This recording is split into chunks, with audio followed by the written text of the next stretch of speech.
ಅಂತೂ ಇಲ್ಲಿಗೆ ಬರೋದು ಮೊದಲು ನಾನು ಬಿಜೆಯ ಒಂದು ಜಾಗದಲ್ಲಿ ಒಂದು ಬಾಡಿಗೆ ಮನೆಯಲ್ಲಿ ವಾಸಿಸ್ತಾ ಇದ್ವಿ ನಾವು. ಆನಂತರ ಈ ಜಾಗ ತೆಕ್ಕೊಂಡು ಮನೆ ಕಟ್ಟಿಲಾದ್ಮೇಲೆ 2007ರಲ್ಲಿ ಇಲ್ಲಿಗೆ ಬರುವಂಥ ಒಂದು ದೇವರ ಅನುಗ್ರಹ ನಮಗೆ ಆಯಿತು. 2007ರಿಂದ ನಂತರ ಬಹುಶಃ 2015 ಅಂದಾಜಿಗೆ ಆಗುವಾಗ ಇದು ಸುಮಾರು 4 ಎಕರೆ ಜಾಗದ ಭೂ ಪ್ರದೇಶ. ಇದು ಲೆವೆಲ್ ಆಗಿದೆ ಅಲ್ಲ, ಇಷ್ಟು ಲೆವೆಲ್ ಇರಲಿಲ್ಲ. ಬರೀ ಬೀಜದ ಮರಗಳು, ಒಂದಷ್ಟು ಕಾಟು ಮರಗಳು ಹೀಗೆಲ್ಲ ಇದ್ದಂಥ ಒಂದು ಪ್ರದೇಶ ಇದು. JV ಸನ್ಸ್ ಅಂಥೇಳಿ ಆ ಕಂಪನಿಯ ಮಾಲಕತ್ವ ಹೊಂದಿದಂಥ ಈ ಜಾಗವನ್ನು ಅವರು ಲೇಔಟ್ ಮಾಡ್ತಾ ಇದ್ದಾರೆ ಅಂತ ಗೊತ್ತಾಯಿತು. ಹಾಗೆ ಲೇಔಟ್ ಮಾಡ್ತಾ ಇರುವಾಗ ನಮಗನ್ಸಿತು ಈ ಜಾಗಕ್ಕೆ ಒಂದು ತಾಗಿಕೊಂಡು ನಾವು ಸ್ವಲ್ಪ ಜಾಗ ತಗೊಳ್ಳುವ. ಇದು ನನ್ನ ಎಷ್ಟೋ ವರ್ಷದ ಕನಸು. ಅಲ್ಲಿ ಈಗಾಗಲೇ 28 ಸೆನ್ಸ್ ಜಾಗದಲ್ಲಿ ನಾವು ಮನೆ ಒಕ್ಕಲಾದ ಮರು ವರ್ಷವೇ ಒಂದಷ್ಟು ಮರಗಳನ್ನು ನೆಟ್ಟಿದ್ದೇವೆ. ನೀವು ನೋಡ್ಬೋದು.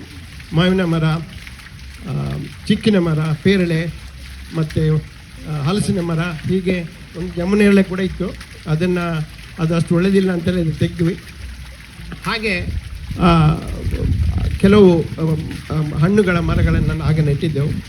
ಮತ್ತು ಇಲ್ಲಿ ಇದು ಪೂರ್ತಿ ಬರೆ ಆಗಿತ್ತು. ಇಲ್ಲಿ ಅದಕ್ಕೆ ಕಂಪ್ರೆಸರ್ ತಂದು, ಯಾಕಂದರೆ ಇಲ್ಲೆಲ್ಲ ಫುಲ್ ಮುರ ಮಣ್ಣಿದೆ, ತುಂಬ ಗಟ್ಟಿ. ಒಂದೂವರೆ ತಿಂಗಳ ಕಾಲ ಕಂಪ್ರೆಸರು ಡೈಲಿ ಬಂದು ಇಲ್ಲಿ ಕೆಲಸ ಮಾಡಿದೆ. ಕೆಳಗೋಗೋ ಮೆಟ್ಲೇನು ಉಂಟಲ್ಲ, ಅದಷ್ಟು ಜಾಗ ಮುರ ಇತ್ತು. ಇಲ್ಲಿ ನೆಟ್ಟಂಥ ಎಲ್ಲ ಗಿಡಗಳಿಗೆ ಕೂಡ 1 ಮೀಟ್ರ್ ಉದ್ದ, 1 ಮೀಟ್ರ್ ಅಗಲ, 1 ಮೀಟ್ರ್ ಆಳ ಗುಂಡಿ ಮಾಡಿ 1 ವರ್ಷ ಅದನ್ನು ಹಾಗೆ ಇಟ್ಟು ಆ ನಂತರ ಕೋಕೋಪೀಟ್ ಮಣ್ಣಿದನ್ನೆಲ್ಲ ಮಿಕ್ಸ್ ಮಾಡಿ ನೆಟ್ಟದಾಗಿದೆ. ಇದರ ಸೂಕ್ಷ್ಮವಾದಂಥ ಇದರ ಹಿನ್ನೆಲೆ, ಇದರ ಒಂದು ರೂಪುರೇಷೆಯನ್ನು ಕೊಟ್ಟವರು ನಿಮ್ಮೆಲ್ಲರ ಭಾಳ ಗೌರವದಿಂದ ನೋಡುವಂಥ ನಮ್ಮ ಇಂಜಿನಿಯರ್ ಶ್ರೀ BG ಅಡಪ್ಪ ಅವರು. BG ಅಡಪ್ಪ ಅವರು ಈ ಮೆಟ್ಲಿನ ಒಂದು ಯಾವ ಥರ ಬರಬೇಕು ಅಥವಾ ಹಿಂದುಗಡೆ ಇದ್ದದ್ದಕ್ಕೆ ಹೇಗೆ ಜಾಯಿನ್ ಮಾಡಬೇಕು ಇಂಥದ್ದನ್ನೆಲ್ಲ ಇದೆಲ್ಲ ಇತ್ತು. ಭೂಮಿ ಹೀಗೆ ಇತ್ತು. ಒಂದು ಸಣ್ಣ ಪುಟ್ಟ ಬದಲಾವಣೆಗಳನ್ನು ಇದು ಮಾಡಿದರು. ಮತ್ತೊಂದಷ್ಟು ನನ್ನ ಐಡಿಯನ್ನು ಹಾಕಿ ಈ ಥರದ ಒಂದು ಭೂಮಿಯ ಒಂದು ಮೇಲ್ಮೈಯನ್ನು ಹೀಗೆ ಮಾಡಿದರು. ಉದ್ಯಾನವನ್ನು ಮಾಡಿದಂಥವರು. ಆನಂತರ ಅವ್ರನ್ನ ನಮ್ಮ ಫ್ಯಾಕ್ಟ್ರಿ ಕೂಡ ನಮ್ಮ ಏನು ಹೂದೋಟ ಇದೆ ಅಥವಾ ಪಾಟ್ಗಳಿದೆ ಅದನ್ನು ಮೇಂಟೆನೆನ್ಸ್ ಮಾಡಲಿಕ್ಕೆ ನಮ್ಮಲ್ಲಿಗೆ ಬರ್ತಾಯಿದ್ರು. ಹಾಗೆ ಅವರನ್ನು ಕೇಳಿದಾಗ ಅವರು ಬಂದು ನೋಡಿ ಇದನ್ನು ಖಂಡಿತ ನಾವು ಮಾಡಿಕೊಡ್ತೇವೆ, ಏನು ತೊಂದರೆ ಇಲ್ಲ ಅಂತ ಹೇಳಿ ಅವರು ಮುಂದೆ ಬಂದಿದ್ದಾರೆ. ಅವರನ್ನು ಈ ಸಂದರ್ಭದಲ್ಲಿ ನಾನು ವಿಶೇಷವಾಗಿ ಗುರುತಿಸಬೇಕು. ಅವಿರತವಾದ ಶ್ರಮ, ಅಣ್ಣ ತಮ್ಮ ಇಬ್ಬರು ಭಾಳ ಶ್ರದ್ಧೆಯಿಂದ ತಾವೇ ಎಷ್ಟೋ ಕೆಲಸಗಳನ್ನು ತಾವೇ ಮಾಡ್ತಾರೆ. ಅವರದ್ದು ಫುಲ್ ಟೀಮ್ ಇದೆ. ಅವರ ಶ್ರದ್ಧಾ ಪೂರ್ವಕವಾದಂಥ ಕೆಲಸದಿಂದ ಇಷ್ಟು ಉತ್ತಮವಾದಂಥ ಒಂದು ಉದ್ಯಾನವನ್ನು ಇಲ್ಲಿ ಪ್ರಾರಂಭ ಮಾಡಲಿಕ್ಕೆ ಆಗಿದೆ ಅಂತ ಹೇಳಿ ನಾನು ಭಾಳ ಹೆಮ್ಮೆ. ಸುಮಾರು 2015 ಅಂದಾಜಲ್ಲಿ.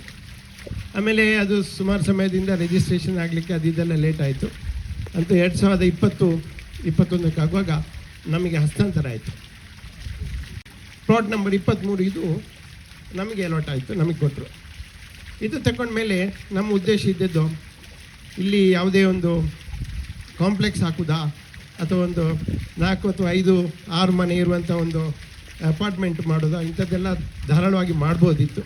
15 ಸೆಂಟ್ ಜಾಗ ಅಂದರೆ ಬರೀ ಚಿಕ್ಕದಲ್ಲ, ನಿಮ್ಗೆ ಗೊತ್ತಿದೆ. ಅಥವಾ ಅಲ್ಲಿ ಖಾಲಿ ಇರುವ ಜಾಗವನ್ನು ಮರ ಎಲ್ಲ ತೆಗೆದು ಅಲ್ಲಿ ಕೂಡ ನಾವು ಉಪಯೋಗಿಸ್ಕೊಂಡು ಒಂದು ಒಳ್ಳೆಯ ಒಂದು ಕಮರ್ಷಿಯಲ್ ಮಾಡಿ ದುಡ್ಡು ಮಾಡುವಂಥ ವ್ಯವಸ್ಥೆನ ಮಾಡ್ಬೋದಿತ್ತು. ಬಹುಶಃ ಕೆಲವರು ಅದರ ಬಗ್ಗೆ ಯೋಚನೆ ಕೂಡ ಮಾಡ್ಬೋದಿತ್ತು. ಆದರೆ ನನ್ನ ಮನಸ್ಸು ಆ ದಿಕ್ಕಿನಲ್ಲಿ ಹೋಗಲಿಲ್ಲ.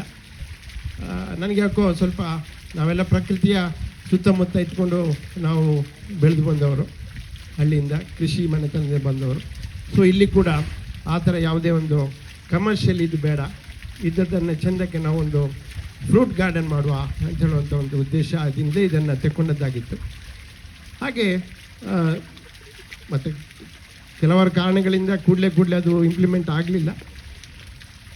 ನಂತರದ ದಿನಗಳಲ್ಲಿ ಅದು ಒಂದೊಂದು ಐಡಿಯಾಸು ಚೇಂಜ್ ಆಗಿ ಆಮೇಲೆ ಈ ರೂಪಕ್ಕೆ ಈಗ ಬಂದಿದೆ. ನೀವೆಲ್ಲ ನೋಡ್ತಾ ಇದ್ದೀರಿ. ತುಂಬ ಮೆಚ್ಚುಗೆ ಪಡಿತಾ ಇದೆ. ತುಂಬ ಜನರು ಬರ್ತಾರೆ, ನೋಡ್ತಾರೆ, ಖುಷಿ ಪಡ್ತಾರೆ, ಹೋಗ್ತಾ ಇದ್ದಾರೆ. ಹಾಗೆ ಇದೊಂದು ಸುಂದರವಾದಂಥ ಒಂದು ಉದ್ಯಾನ ಇಲ್ಲಿಗ ರೂಪುಗೊಂಡಿದೆ. ಇದೊಂದು ವಿಶೇಷವಾದಂಥ ಒಂದು ಸಂದರ್ಭ. ನಾವಿಲ್ಲಿ ಎಷ್ಟೋ ವರ್ಷಗಳ ಕನಸಾಗಿತ್ತು, ಇಲ್ಲೊಂದು ಹಸಿರು